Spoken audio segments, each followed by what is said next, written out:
Okay, Assalamualaikum diucapkan kepada Encik Hafifi Hafiz Horis iaitu pensyarah bagi kursus BMMB 3123 Semantik Bahasa Melayu. Jadi hari ini kumpulan kami iaitu terdiri daripada saya sendiri, Najah Alia, Abdul Rahim, Weksri dan juga Putri Anis akan membentangkan tugasan 3 iaitu pembentangan hasil karya cerpen.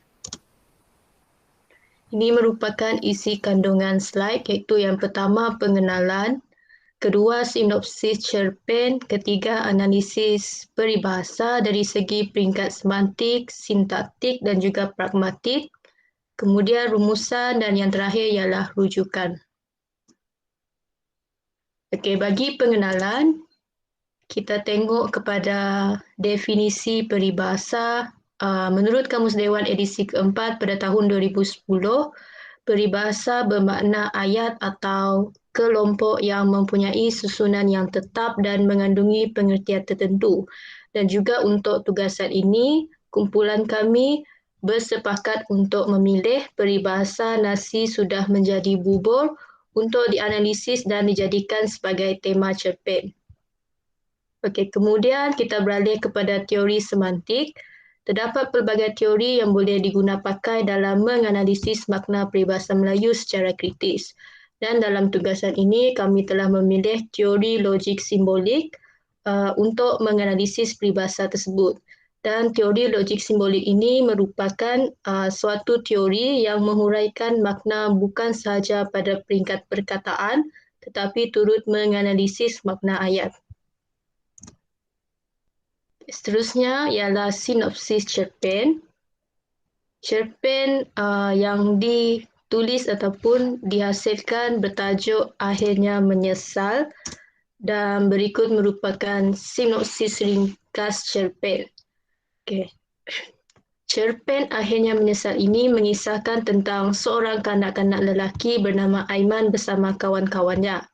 Aiman sangat suka mengacau dan mengejek kawan-kawannya. Aiman juga seorang yang pemalas dan sering meniru kerja sekolah kawan-kawannya. Dalam kelas bahasa Melayu, Aiman mereka pantun khas untuk mengejek Aina. Dia menganggap bahawa ejekannya tersebut hanyalah gurawat. Namun Aina berasa sedih dan memarahi Aiman. Cikgu Aisyah menasihati Aiman supaya jangan mengejek kekurangan orang lain, lagi-lagi rakan sekelas. Bukan saja Aina yang menjadi mangsa ejekannya, Akila iaitu kawan baik Aina juga dijadikan sebagai bahan ejekannya apabila dia memanggil Akila dengan perkataan gendut. Dia juga meminta Akila untuk membuat kerja sekolahnya. Akila sangat marah dan beredar tidak mempedulikannya. Suatu hari, Aiman dipanggil oleh guru besar kerana dia gagal dalam semua peperiksaannya. Dia dimarahi dengan sangat teruk kerana sikapnya yang nakal serta malas. Dia kembali ke kelas dengan muka yang agak marah. Kemudian ketika balik dari sekolah, Aiman mengayuh basikalnya dengan perasaan marah serta menyuruh Aina dan Akila untuk memberikan laluan kepadanya dengan kasar sekali. Namun basikalnya terlanggar pokok jati dan dia terjatuh. Dia menangis meminta pertolongan namun Aina dan Akila tidak menghiraukannya. Dia menyesal dengan sikapnya yang suka mengejek orang serta malas menyebabkan tiada seorang pun yang ingin membantunya serta dia gagal dalam peperiksaan. Namun nasi sudah menjadi bubur, semuanya sudah berlaku. Akhirnya Aina dan Akila yang baik hati sudi untuk menolongnya. Jadi ini merupakan sinopsis ringkas bagi cerpen yang telah kami hasilkan. Okay, selain itu, kami turut mempersembahkan cerpen ini mempersembahkan cerpen ini secara digital ataupun atas talian. Cerpen ini boleh diakses melalui QR code ataupun link yang telah kami sediakan di sini. Dan siapa sahaja yang ingin membaca cerpen ini boleh scan ataupun tekan link dan boleh baca melalui laptop ataupun telefon.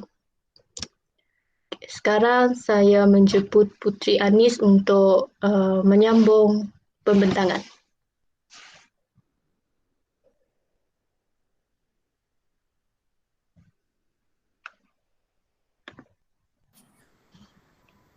Okey, seterusnya saya akan membentangkan untuk analisis peribahasa.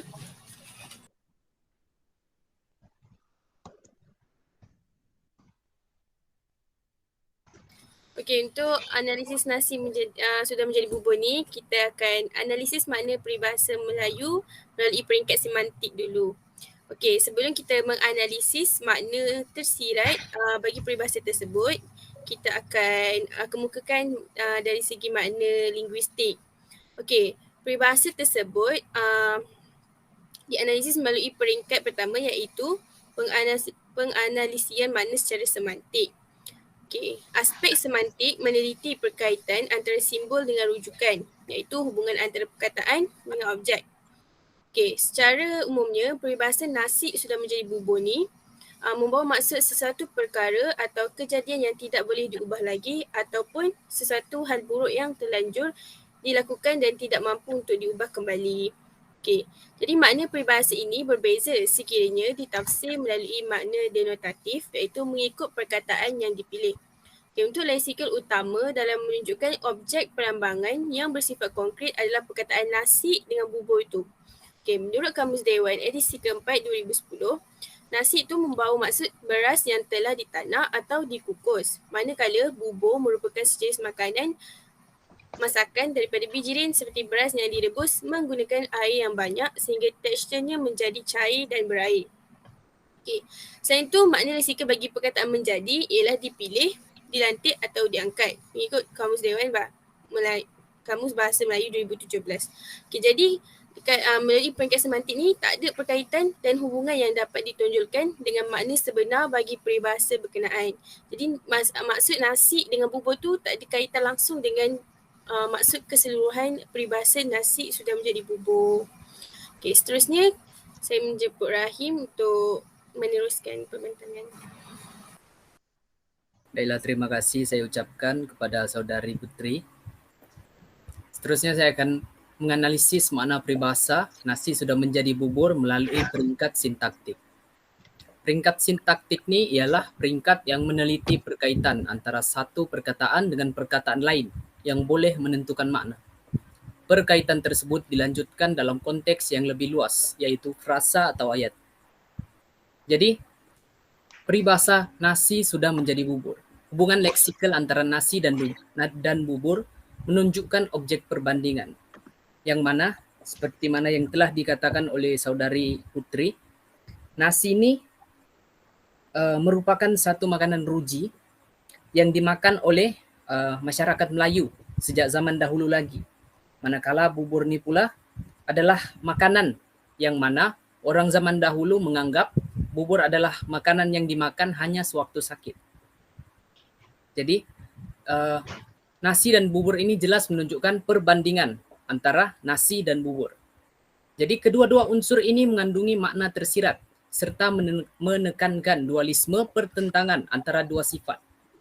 Yang mana sifat nasi ini berstruktur kental dan lebih keras, manakala sifat bubur ni pula lebih lembut dan cair. Jadi tekstur nasi atau beras yang sudah menjadi cair tidak akan dapat diubah kembali menjadi tekstur yang keras seperti nasi atau beras.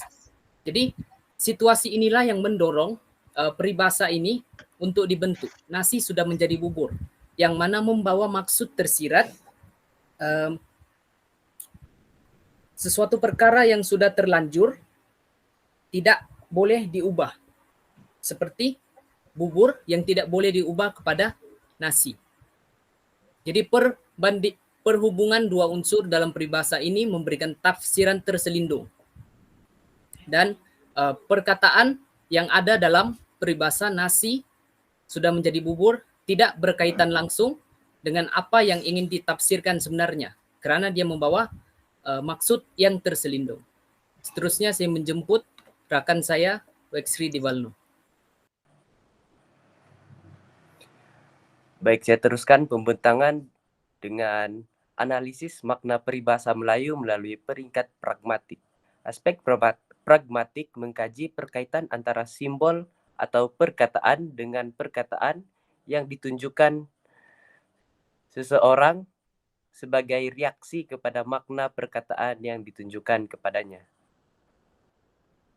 Contoh ayat, Amir menyesal karena sikapnya yang malas belajar menyebabkan dia gagal dalam peperiksaan, namun nasi sudah menjadi bubur.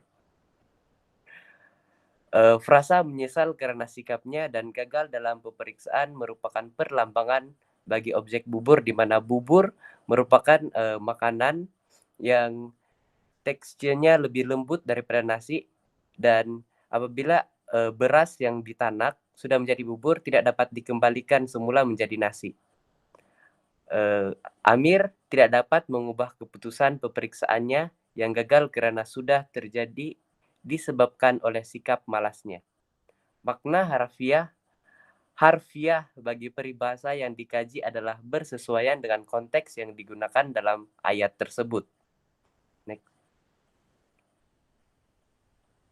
Baik, hasil rumusan daripada analisis kami, peribahasa merupakan elemen penting bagi menggambarkan budaya berbahasa dan pemikiran tinggi bahasa Melayu karena konsep dalam pemikiran Melayu disampaikan melalui bahasa secara tersurat dan tersirat dalam peribahasa Melayu tersebut. Cerpen akhirnya menyesal yang menggunakan tema peribahasa sebagai tunjang idea serta mengaplikasikan teori semantik dalam penghasilannya akan memberikan pelbagai implikasi yang positif kepada pembaca, terutamanya kanak-kanak. Baik, ini adalah rujukan yang telah kami buat dalam menghasilkan tugasan ini. Baik, sekian saja pembentangan kami. Terima kasih.